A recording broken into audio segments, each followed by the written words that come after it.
kabarnya semua? Semoga semua student dalam keadaan sehat. Ketemu lagi bersama Teacher David dalam pembelajaran komputer atau TIK.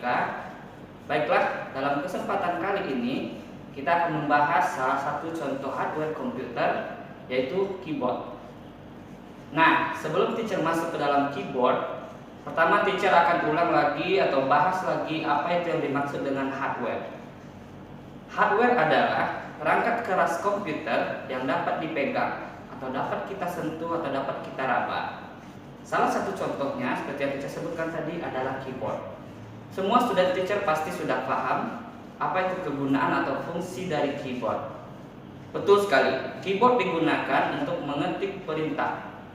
Jadi kalau kita mau bikin perintah, menulis nama atau menulis yang lain, kita cari huruf, kita cari angka atau simbolnya di keyboard. Itulah yang dimaksud atau dinamakan dengan fungsi keyboard. Arti dari keyboard sendiri adalah papan kunci atau papan perintah yang terdiri dari beberapa angka, huruf, dan simbol-simbol. Huruf dan simbol-simbol, pada keyboard juga terdapat beberapa tombol. Ada sekitar 8 tombol yang akan kita bahas pada kesempatan kali ini. Yang pertama, nama tombolnya adalah Enter. Enter berfungsi atau digunakan untuk menyetujui perintah. Jadi perintah yang kita masukkan akan disetujui melalui tombol yang namanya Enter. Yang kedua, ada tombol namanya Escape. Escape merupakan kebalikan atau lawan dari Enter. Kalau Enter menyetujui perintah, berarti Escape digunakan untuk membatalkan perintah. Oke, kita lanjut ke bagian atau tombol yang ketiga. Kita punya tombol namanya tabulator. Tabulator digunakan untuk memberi jarak beraturan. Jadi jarak yang akan kita kasih atau space yang akan kita kasih itu jaraknya pas. Satu sama lain itu jaraknya pas. Oke, lanjut. Yang keempat, kita punya tombol namanya spacebar. Spacebar digunakan untuk memberi jarak atau spasi. Oke, sekarang kita akan bahas apa bedanya tombol spacebar dengan tabulator. Tabulator tadi jaraknya beraturan, sedangkan spacebar jarak atau spasi yang akan kita kasih itu satu spasi atau satu jarak. Jadi otomatis kalau kita semua tekan satu spacebar akan tergeser atau diberi satu jarak. Beda dengan tabulator. Kita lanjut ke bagian yang lain. Kita punya tombol nomor 5 namanya Shift. Shift berfungsi atau digunakan untuk membesarkan satu huruf dan mengambil karakter di atas. Karakter di atas yang dimaksud di sini bisa kita perhatikan pada tombol yang ada di keyboard, seperti di angka 1. Nanti di bagian atas ada tanda seru. Atau di angka 5, di atasnya ada tanda atau lambang persen. Itu yang dimaksud dengan karakter di atas. Oke. Sekarang kita lanjut ke tombol yang ke-6. Tombol yang ke-6 kita punya namanya Caps Lock. Caps Lock merupakan lawan atau kebalikan dari Shift. Jika Shift membesarkan satu huruf, otomatis Caps Lock berfungsi untuk membesarkan semua huruf.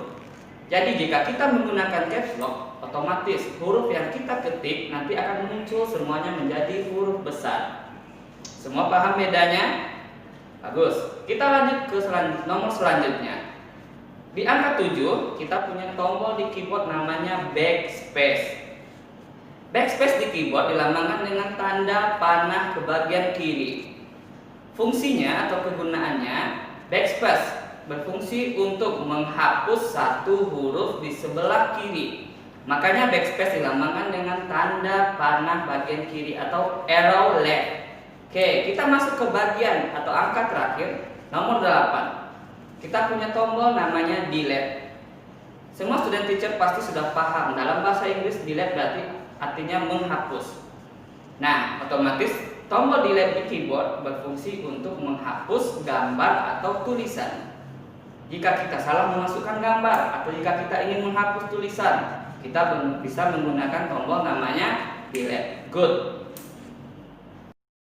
Nah, untuk pembelajaran kali ini kita cukupkan pokok bahasanya sampai di sini. Sebelum teacher closing atau teacher tutup, teacher akan ulang kembali mengenai materi yang kita bahas. Oke, kita mengenal namanya keyboard. Keyboard berfungsi untuk mengetik atau menulis perintah. Di keyboard ada beberapa tombol. Seperti yang teacher jelaskan tadi, ada 8 tombol. Kita mulai dari Enter, menyetujui perintah, Escape, membatalkan perintah, tabulator memberi jarak beraturan, spacebar memberi jarak atau spasi, backspace menghapus satu huruf di sebelah kiri, delete menghapus gambar atau tulisan, shift membesarkan satu huruf dan mengambil karakter di atas, dan yang terakhir caps lock untuk membesarkan semua huruf. Oke, kita ketemu lagi pada kesempatan atau edisi selanjutnya, video pembelajaran selanjutnya. Teacher harapkan semua student teacher bisa mengulang kembali pelajarannya di rumah. Tetap semangat, tetap jaga kesehatan, dan sampai jumpa. Yang terakhir, jangan lupa like dan subscribe channel YouTube kita ini.